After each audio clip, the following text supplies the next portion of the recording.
Welcome back to my podcast, Love and Courageous. I'm your host, Demetris, and today I'll be talking about relaxers. There's a study done that was said relaxers increase ovarian cancer risk. In October, the National Institutes of Health reported an increased risk of hormones that is related to cancers and people who use hair straightening products.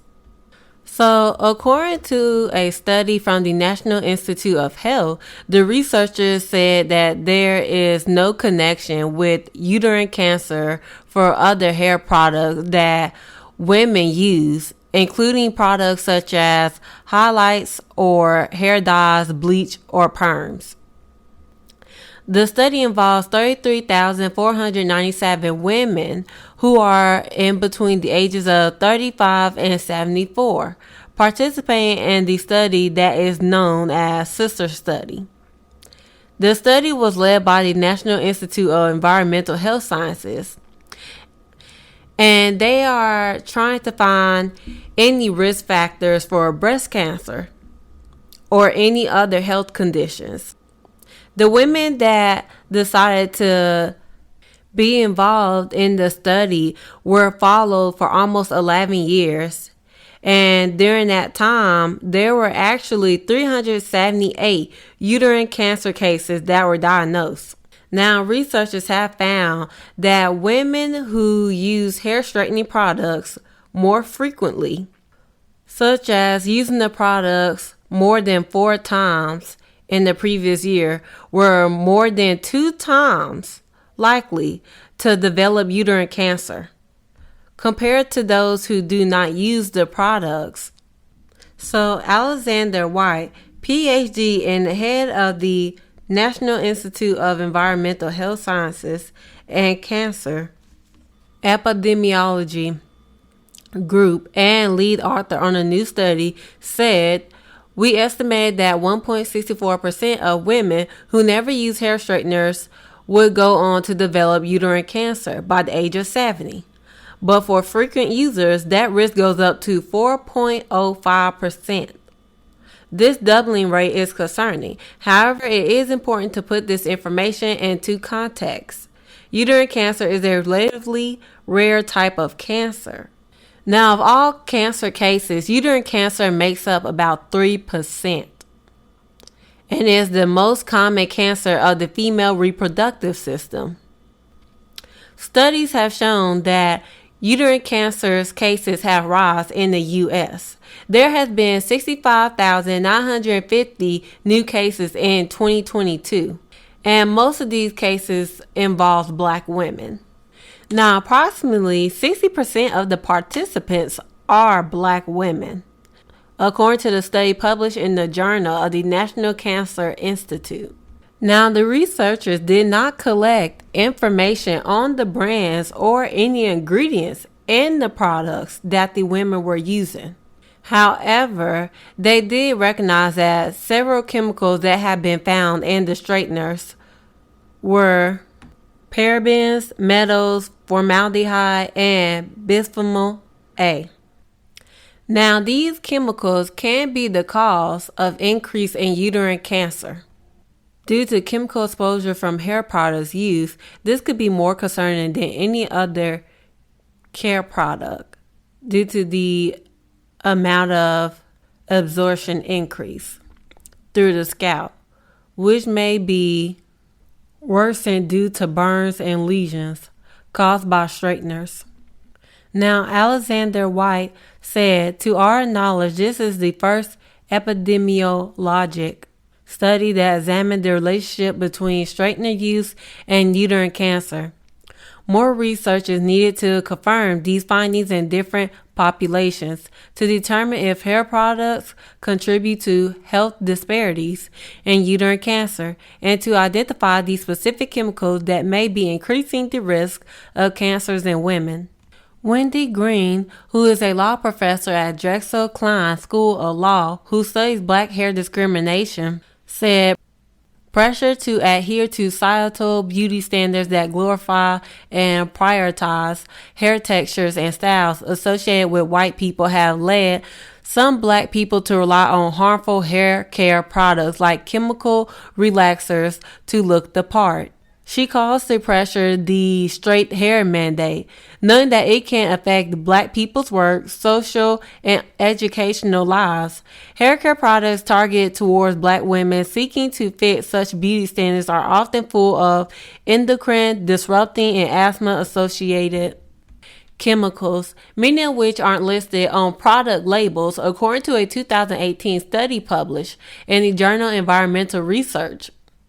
Oftentimes, this leads to temporary or permanent hair loss, chemical burns to our scalps, in addition to the possibilities that we're going to have to engage in financial, emotional, as well as temporal investments to try to repair the harm. If you care about black women's health, you have to care about our hair. Now, there has been headlines made in the past few years about black hair, especially since black women have decided to go back natural, which was called a natural hair movement.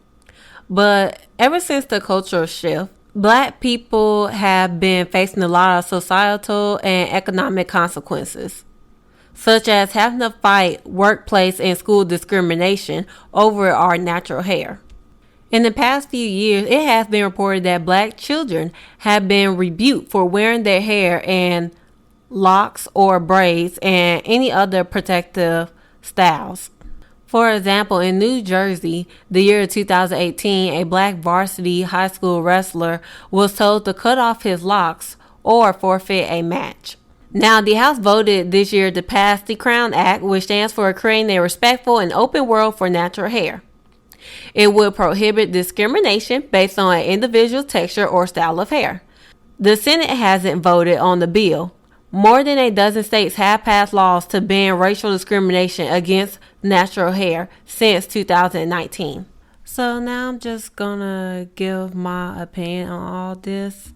But before I give my opinion, I am gonna spew out some little facts just in case some people don't know. Now, hair discrimination goes way back to slavery. So just in case anybody don't know, when black people were kidnapped and sold into slavery, the first thing the slave traders would do is shave the slaves' heads.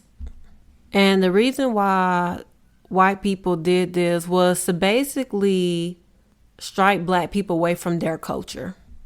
But also another thing, there were laws also passed to prohibit black people from wearing their natural hair. In 1786, the governor of Louisiana, Don Esteban Morrow, he passed the Tanyan Law that prohibited black women from wearing their natural hair. Black women were forced to wear headscarves called tignons in order to cover their hair and to basically communicate that they were a part of the slave class. And Don Esteban Morrow intentionally did this basically to put black women basically like back in our place. Like, we were free women, but putting this on us, the law, was to basically visibly and symbolically return us back to that inferior status associated with slavery. But instead of wearing headscarves, black women decided to wear bright and colorful head wraps and decorating them with jewels, ribbons, and beads. So during the 1950s and 60s, natural black hairstyles such as the afro became a central part of the black liberation movement and a symbol of the growing resistance in America. The afro signified that we were no longer going to straighten our hair. So afros really became a symbol of resistance due to the people such as Black Panthers, the Civil Rights Movement, and Angela Davis. So now, since I gave the facts, I'm actually going to go into my opinion. So I will say that I think it's crazy that they found that using relaxers could increase black women chance of getting uterine cancer, even though there still needs to be investigated. But I think like I can kind of see like how it would cause issues for us because of some fact when we did get relaxers, like our scalps, they would be burning. Cause I'm not even trying to be funny. Like I used to get relaxers when I was younger, but I went natural my junior year in high school. And that was the best decision that I ever made because relaxers, no, they would be burning my scalp. That was not the best at all. That's one the reasons why I could not stand getting relaxers. But also another thing, like the lady said, Alexander White, when women had to basically like repair our hair because it kept getting damaged. I was having the same issues with my hair. My hair kept falling out and it would only grow to a certain length. And so I decided I was just going to cut my hair. Like, I was just so irritated with it because I couldn't do nothing with it. It was just straight all the dang on time. And I was just so annoyed because I remember I was like, dang, like, I wish my hair was curly. And it's sad because that it's like I forgot who I was a little bit. Cause I remember when I was like, dang, I love curly hair. I wish I had curly hair. Didn't even realize that my natural hair is actually curly.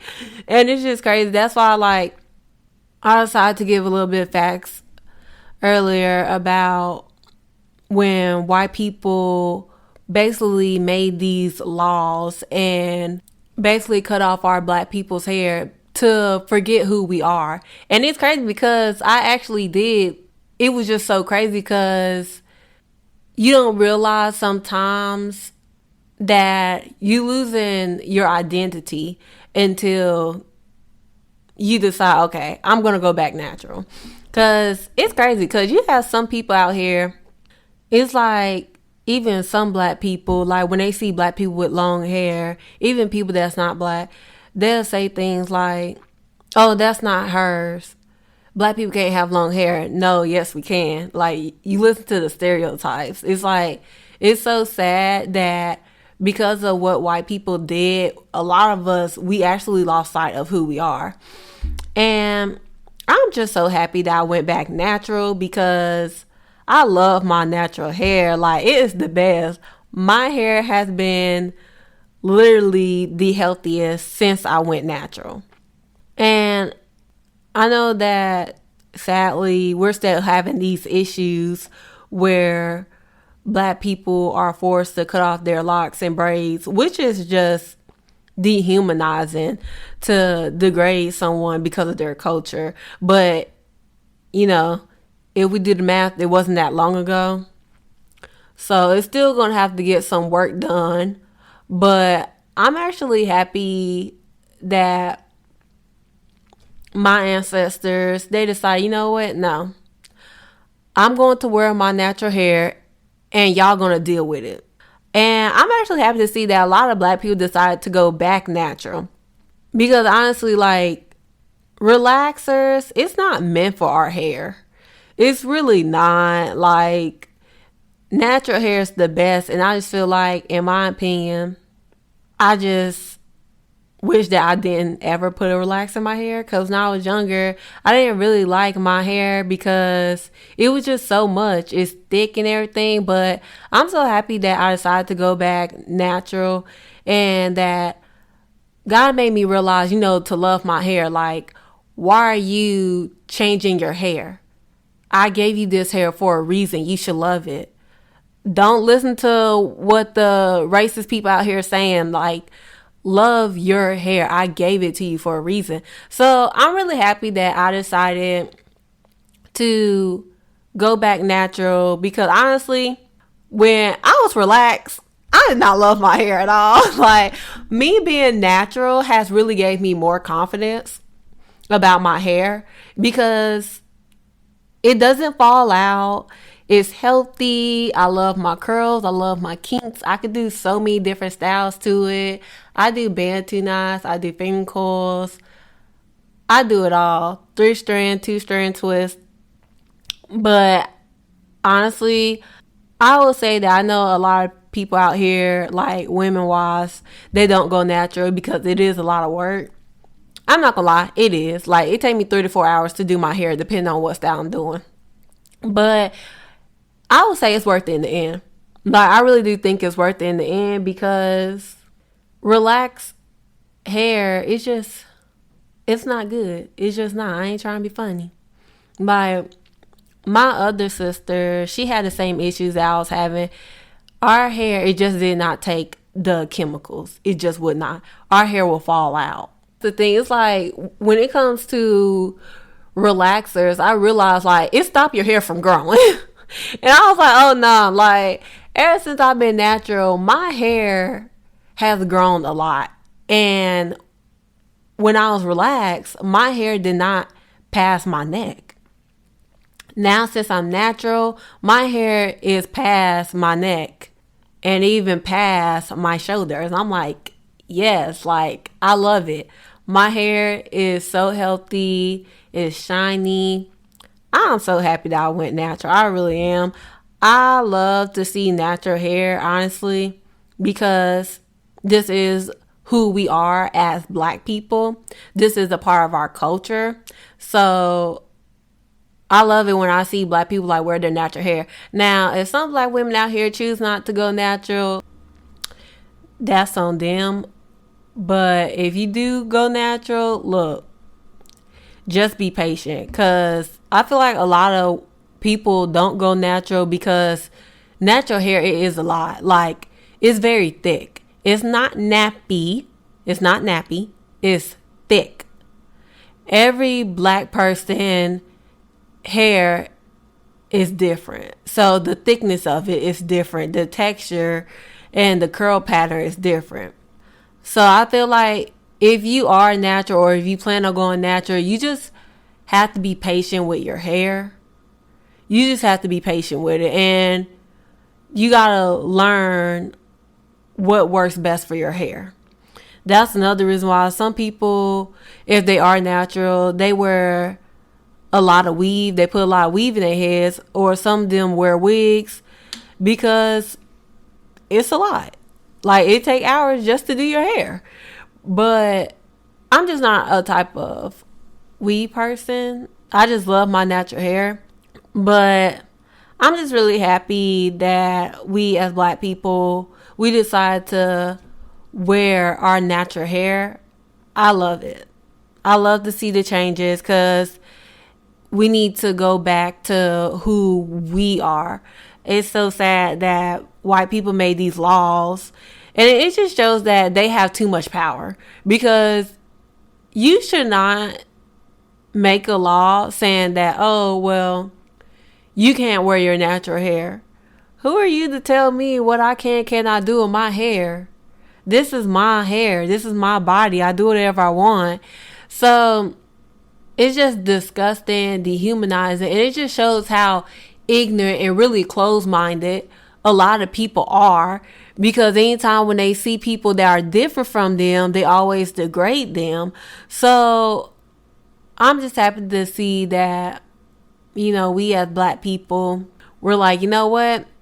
We're bringing the natural hair back. I love it. And I thank Angela Davis and the Black Panthers and any other Black person back in that time that said, you know what? I'm going to wear my natural hair. Because honestly, like, natural hair is so beautiful. Like, I'm really proud of my hair and just my culture. Black hair is different. There's no other hair like ours. It's curly, it's thick, it's kinky, it's coily. And honestly, it's just the beauty of it. One thing that I really do find beautiful about Black hair is that in our natural state, it looks short. But when we actually straighten it, it's long. So that is the beauty of Black hair. That's one of the other reasons why I love Black hair. Like, the shrinkage is beautiful. Honestly, nobody has our hair. Nobody hair can do what our hair can do. So I just want any black person out there, male or woman, to love your skin, love your hair, love your culture. Whenever you are a black male or a black woman and you are embracing your hair, your culture, sweetheart, that is power. So just always remember to love yourself no matter what. Don't ever change yourself because of the racist, bitter people in this world. Always stay true to who you are. And that is all for today. Thank you all for tuning in to my podcast. And next weekend, I'll be talking about Keke Palmer. So thank you all for listening, and I hope you all have a lovely day.